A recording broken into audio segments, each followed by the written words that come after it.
Muy buenas tardes a todos. Soy Alexander Dubler y tengo el honor de presentar, invitado por el Instituto Cervantes, a Fernando Muñez, en la otra pantalla, autor del libro La cocinera de Castamar. Ahí, Fernando, a ver, el tuyo. Ahí está. Ahí está.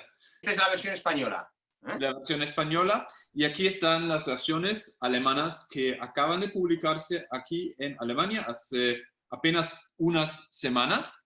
Lo curioso es que veis un libro en un lado y dos libros en el otro, cosa que se debe a que la editorial alemana ha decidido repartir los contenidos del gran libro, y no solo lo digo por formato, sino también por contenido español. Gracias.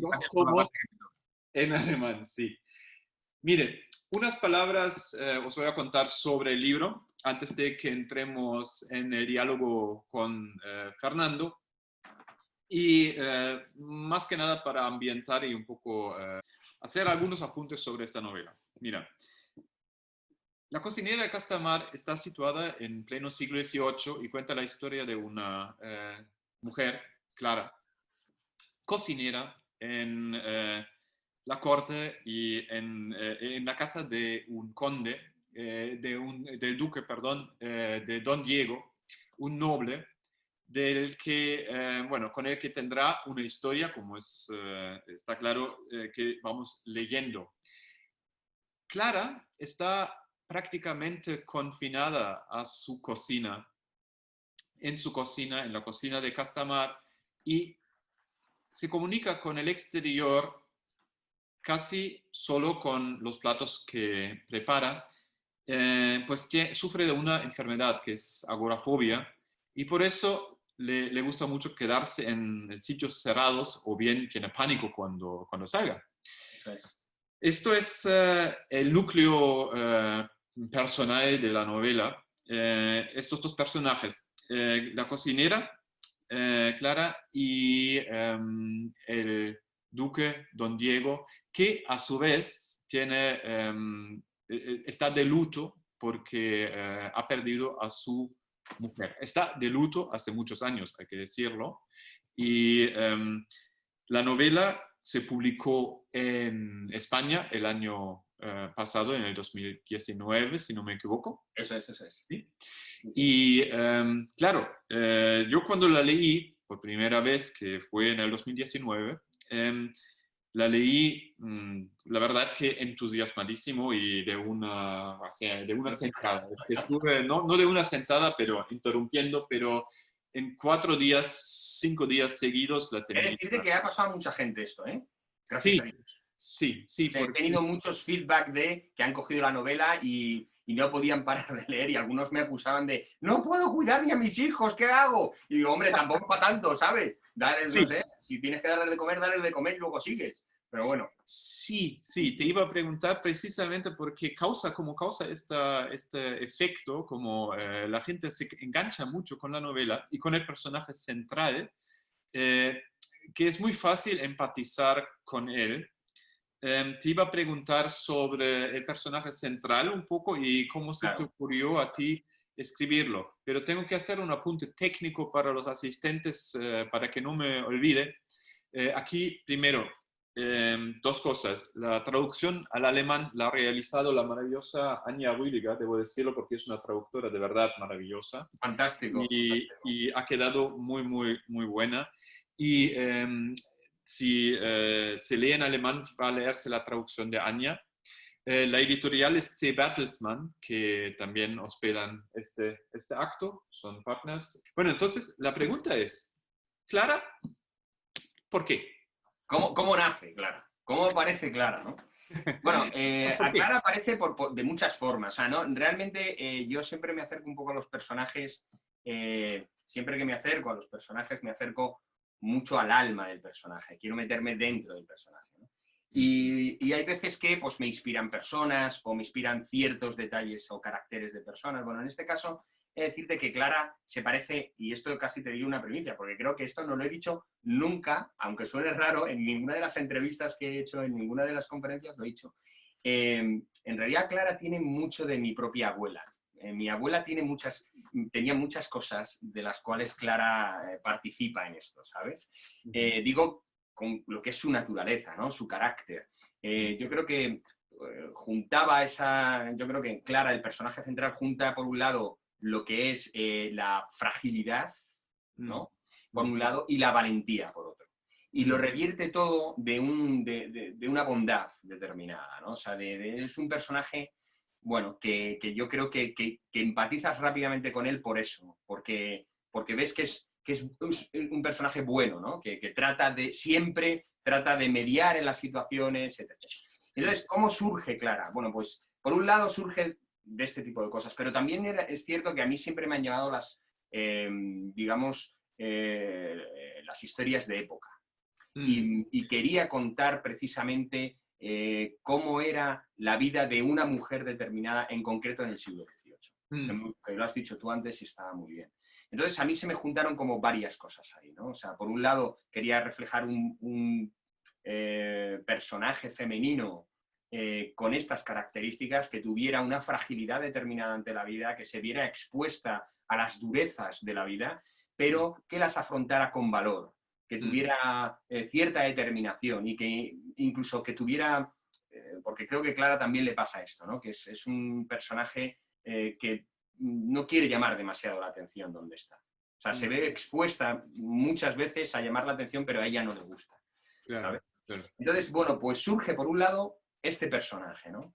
Y la parte de la agorafobia, la parte que luego, digamos, es mucho más de la cocina, mucho más lo que has estado explicando, viene de otro lado. Viene porque en un momento determinado yo estaba hablando con mi mujer y tal, y en una de esas conversaciones dije, ¿cómo sería cómo es tener una enfermedad de este tipo, ¿no? Como la agorafobia, que te impide salir a los espacios abiertos?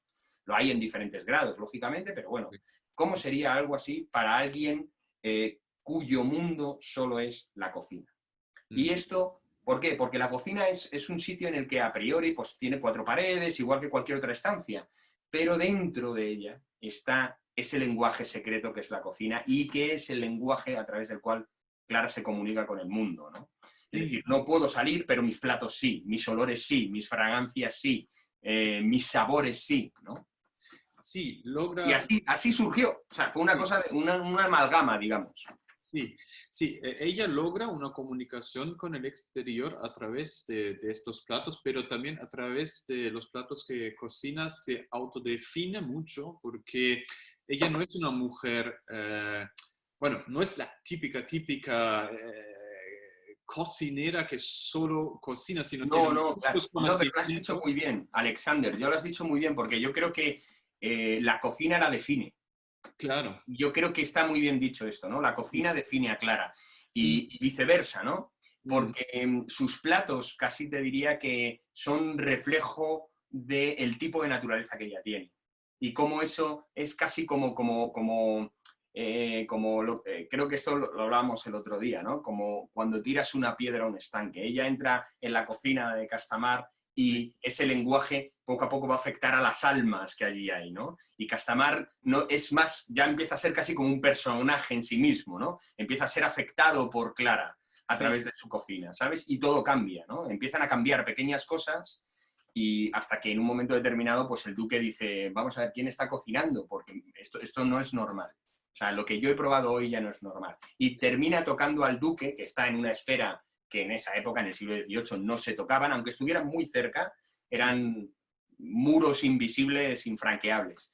Pero la cocina termina tocando, o sea, traspasando esas barreras sociales. Sí, todo eso, o sea, la novela está llena de intrigas de este lado, de otro lado y tal, pero claro, como todo esto va introducido por el personaje de Clara, y ella no es, bueno, en muchos casos ella es el detonante de... Sí, aunque no quiere la pobre, pero no le queda más. A veces se encuentra en esa situación, ¿no? A veces, yo te diría que, fíjate, el encuentro que tiene entre Clara y el duque, no, sin hacer demasiados spoilers, yo creo que viene determinado también por la curiosidad de ambos. En el caso de Clara, hay una escena al principio, muy al principio, en el que, no sé si te acuerdas, oye ruido, sube y tiene un primer encuentro que no sale muy bien parado, la pobrecita, con el duque. Y claro, es la propia curiosidad de qué está pasando, ¿no? Porque ella es muy curiosa. De Sí, hecho, podría haberse ido antes y sigue mirando más de la cuenta de lo que está pasando ahí. Y la descubren. Y por otro lado está el duque, que en un momento determinado se da cuenta de que hay alguien en las cocinas que está cocinando de una forma, o sea, él que nunca ha sido de un paladar extremadamente fino, pero de repente es capaz de darse cuenta de que ha cambiado algo, ¿no? O sea, y está cambiando las cosas. Y entonces esto yo creo que es lo que, la curiosidad de uno y de otro es lo que le lleva al final a establecer el contacto, ¿no? Ese sí. contacto que viene previo, detonante, lo que decías tú, por la cocina.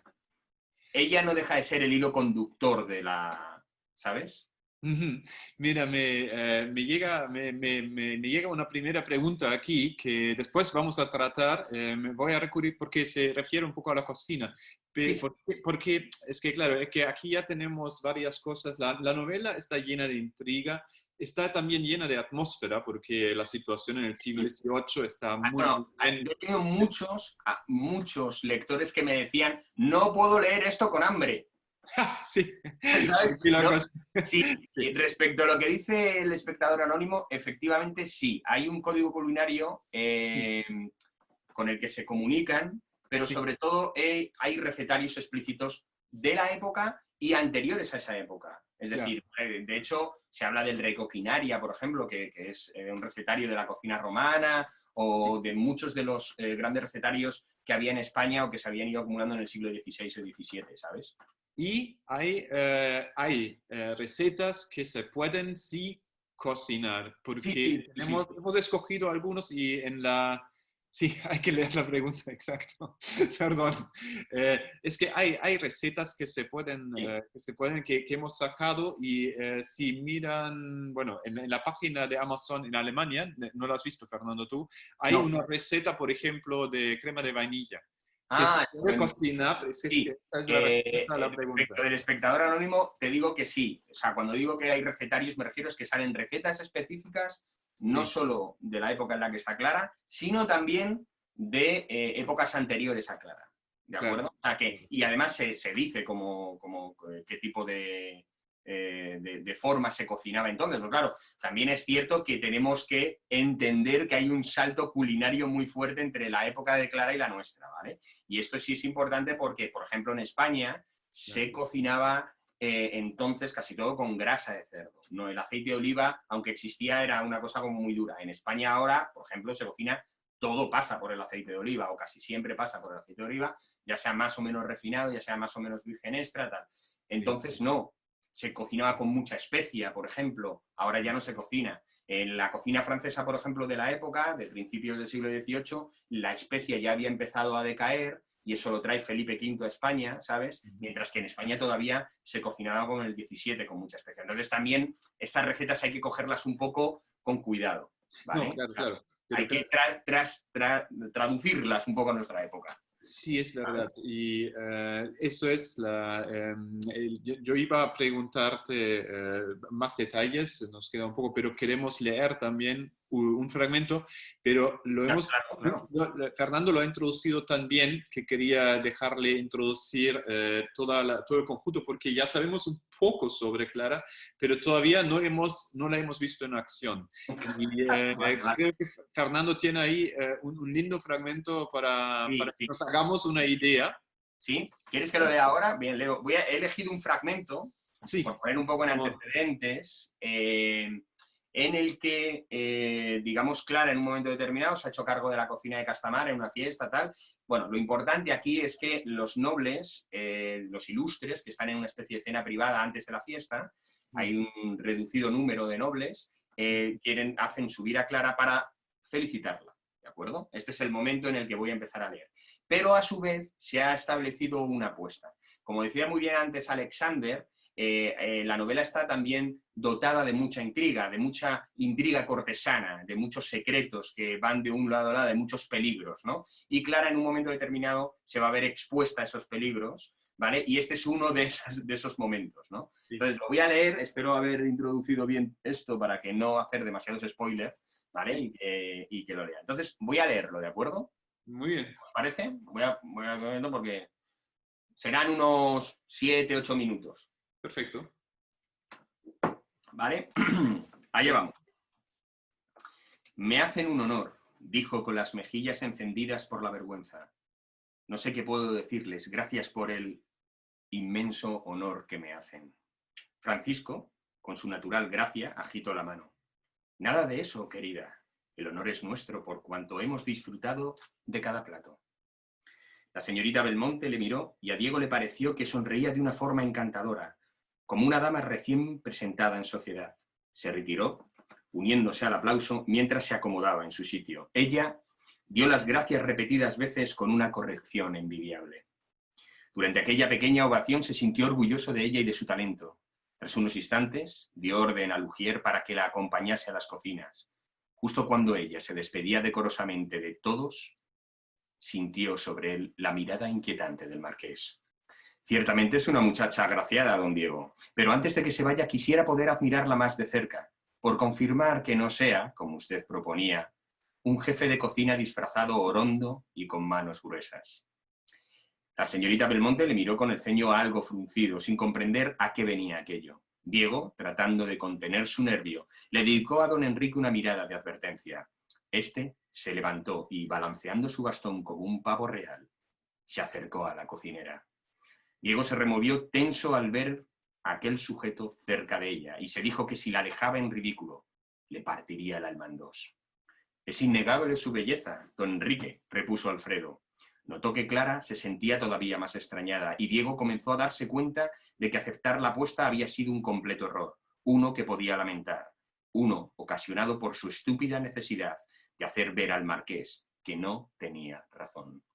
Desvió la mirada y de soslayo vislumbró cómo el señor Moguer le indicaba a la señorita Belmonte, con un gesto fugaz, que abandonara la estancia cuanto antes. Ella hizo un leve movimiento de cabeza sin comprender el significado de aquella seña.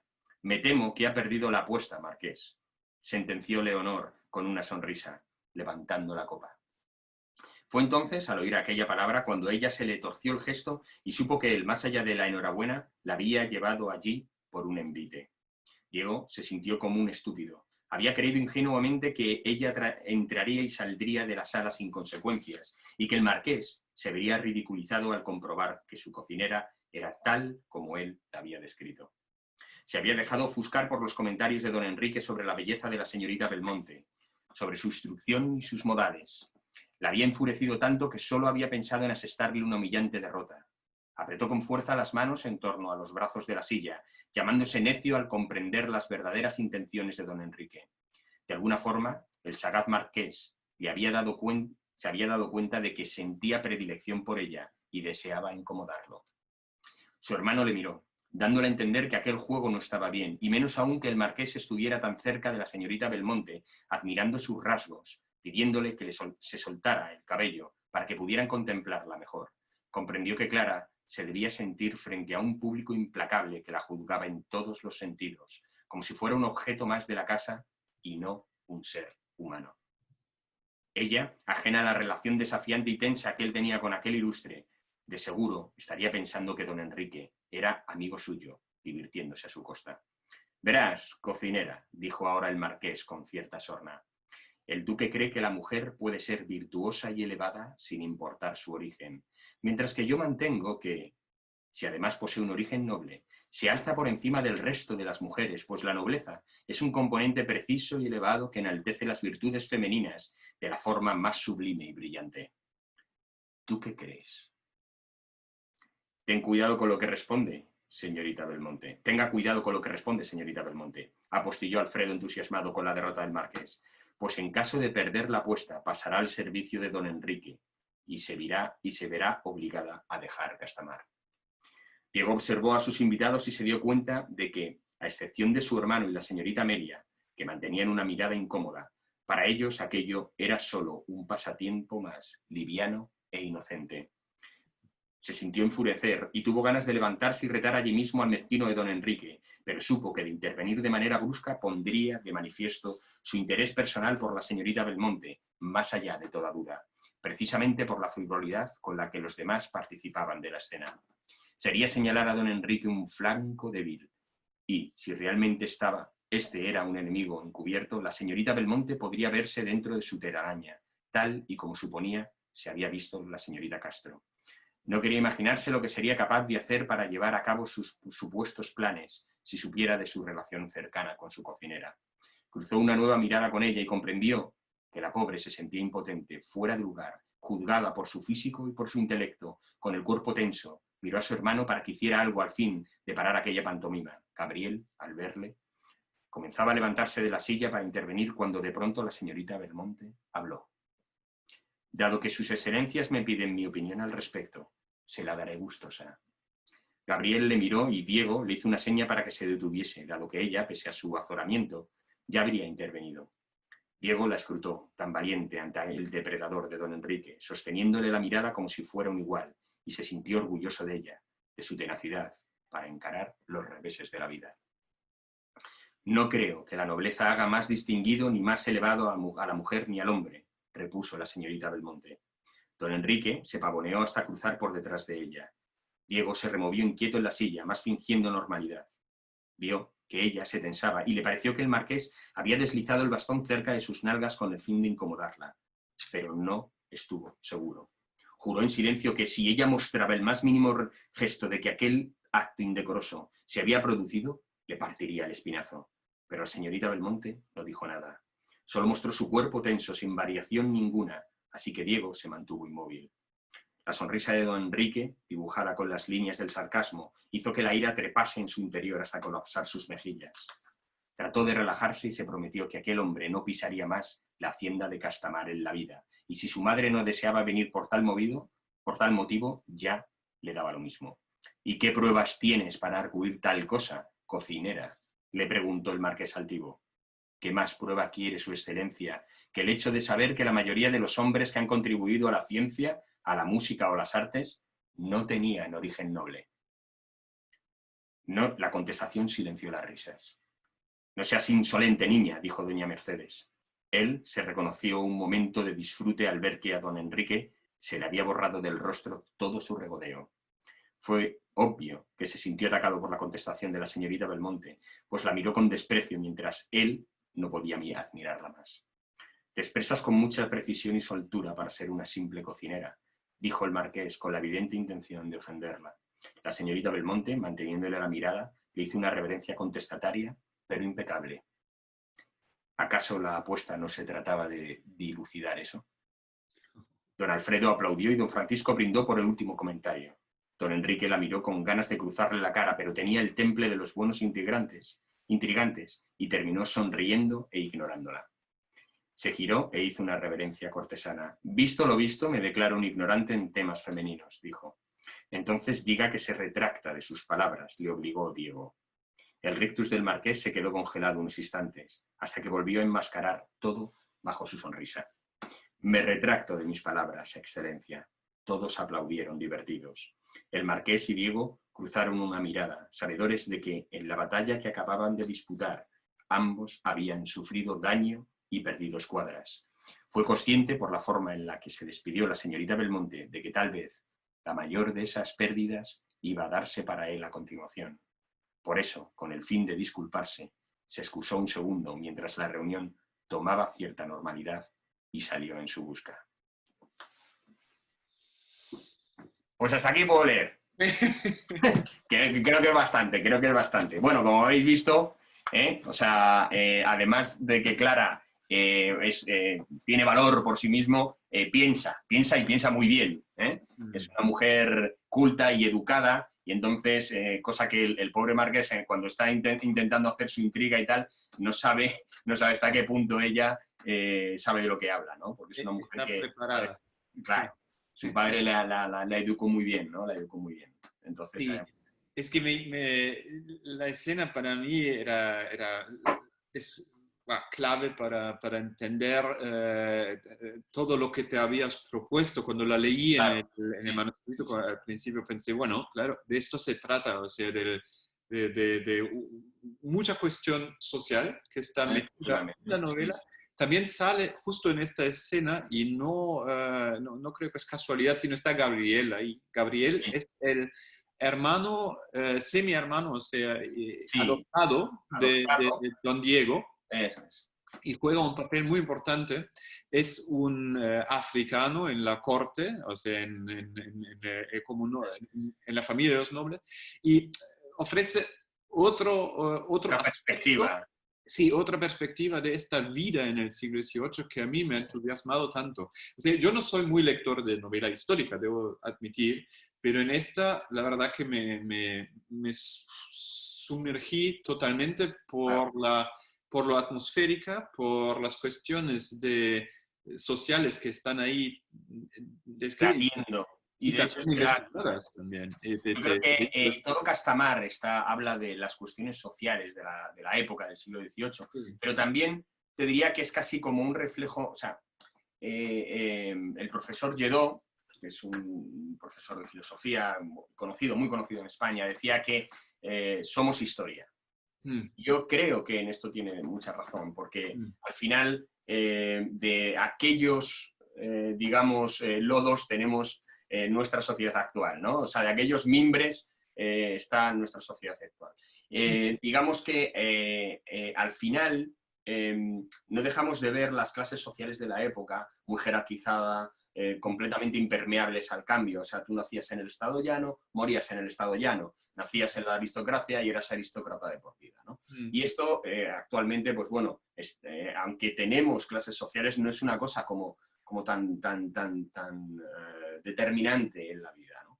Y yo creo que todo Castamar respira esto, respira este sentido de clases sociales y sobre todo, en el caso de Clara, que es lo más importante, es que ella anuncia un tipo de mundo completamente nuevo. Hay un momento que doña Úrsula le dice: a mí me gusta el mundo como está y usted quiere cambiarlo. Exacto. Ah, bueno, esto está... Porque Clara es una avanzadilla del mundo que va a venir. Es una mujer independiente, es una mujer que puede ganarse la vida por sí misma, no necesita un hombre para saber qué tiene que hacer, qué decir o qué pensar, porque en aquella época las mujeres no eran dueñas ni siquiera de sus propios cuerpos. No. Terminaban comerciando casi como vamos a ver con quién casamos a nuestra hija y que sea un casamiento ventajoso, ¿no? Entonces, claro, Clara es una mujer avanzada a su tiempo en ese sentido.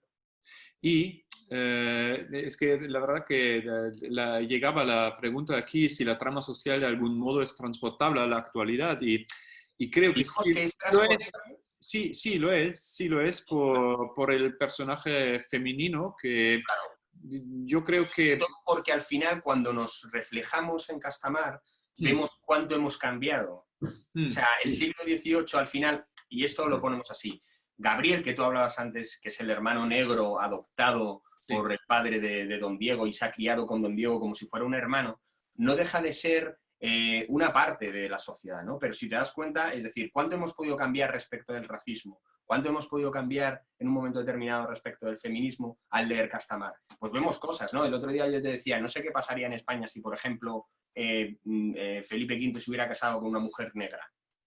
¿Qué pasaría, no? O sea, ¿lo aceptaríamos de una forma normal? ¿Se aceptaría exactamente de la misma forma en la aristocracia europea? Pues no, puede que sí. No. Y ahí tienes Inglaterra, ¿no? Que no ha pasado nada. Oye, Fernando, es que son muchas cosas. Es que veo que estamos llegando en realidad ya y me parece increíble porque pasa volando el tiempo. Muy rápido.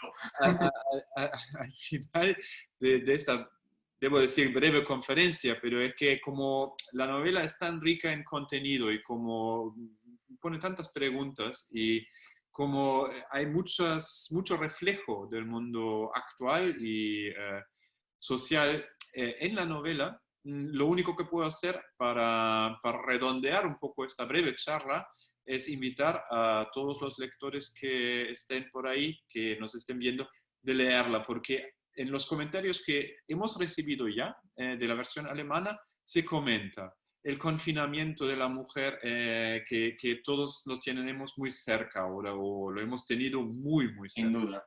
Las cuestiones raciales están ahí, el papel de la mujer, o sea, hay muchas cosas ahí. Sobre todo es una visión sobre los prejuicios de la época, haciendo también un análisis que, bueno, hay que leer en el subtexto, pero que está ahí, sobre cómo nos tomamos esos prejuicios ahora, porque en nuestra época también los tenemos. Sí. Tenemos otros diferentes, ¿no? Pero está bien. A ver, veo que hay una pregunta por aquí. Nos sirve de reflexión esta novela. Sí, además es una reflexión que entretenida en el sentido de que podemos, o sea, lo gozamos porque leemos una historia con mucha intriga y a la vez estamos reflexionando sobre estos temas que nos preocupan y que nos... Le voy a contestar que ha habido alguien aquí que ha preguntado que si nos puedes adelantar de la adaptación televisiva, ¿será fiel? ¿Se saben actores? Bueno, mira, no lo he visto. sí, sí. Sí, ahora, sí, sí, sí, por Sí. favor. Bueno, por comentarte, sí, la adaptación será fiel. Bueno, será fiel, entiendo que será fiel dentro de lo que puede ser una adaptación. O sea, yo creo que debe ser más o menos fiel en el sentido global de la historia, pero lógicamente se tendrán que permitir a la hora de rodar muchísimas licencias que en la novela no saldrán o meter algún personaje que la novela no sale. Este tipo de cosas en las adaptaciones de televisión siempre pasan, ¿no? O sea, no nos vamos a llevar ningún susto, pero bueno, entiendo que debe ser lo más fiel o por lo menos estar dentro de la sintonía de que los personajes sean lo que realmente son. Yo creo que eso, en ese sentido, creo que sí será fiel, ¿sabes? Es decir, que reflejen la naturaleza de cada uno de los personajes. De actores, pues bueno, sé que en España lo va a hacer Michelle Jenner, que es una fantástica actriz y con mucha experiencia ya. Y también, y si no recuerdo mal, creo que es Roberto Enríquez, el que va a hacer de Don Diego. Sí. Y luego, pues bueno, hay un elenco, también está Pere Ponce, hay bastante gente. Muy bien. Tengo entendido. Muy o sea, bien. que sí, muy Pues bien. yo, desde luego que va a ser una serie, o como serie dará mucho que Mucho que hablar, seguro. Y estoy completamente convencido de que va a ser muy interesante. Mira, aquí vienen saludos desde Hannover. Pues saludos. Y bueno, con un saludo, en realidad deberíamos ya tomar un poco las riendas y despedirnos de... Bueno, Ha estupendo. sido muy grato, de verdad, hablar contigo aquí y tener esta oportunidad de Gracias. presentar la novela en Quiero estos... dar las gracias al Instituto Cervantes, dar también las gracias a Beltersman desde Muchísimo. aquí y por supuesto a ti, Alexander, Bueno, que pues, eres un nada, grandísimo moderador. un placer y un orgullo hacerlo. Y como buen moderador, no debo olvidarme de anunciar la próxima charla, que es el martes 23 de junio, la semana que viene, a la misma hora. Y va a estar Mercedes Rosende con su novela Mujer Equivocada, y publicada en Alemania por Unión Verlag en traducción de Peter Kulzen, con un título que es Falsche Úrsula, lo que vendría a decir Úrsula equivocada. ¿En serio? Sí, en ¿Úrsula serio. equivocada? Ah, bueno. Úrsula equivocada. Muy bien. Fenomenal. Mire, les saludo a todos. Muchas gracias por asistir. Chao. Y chao, que vaya bien. Chao. Chao.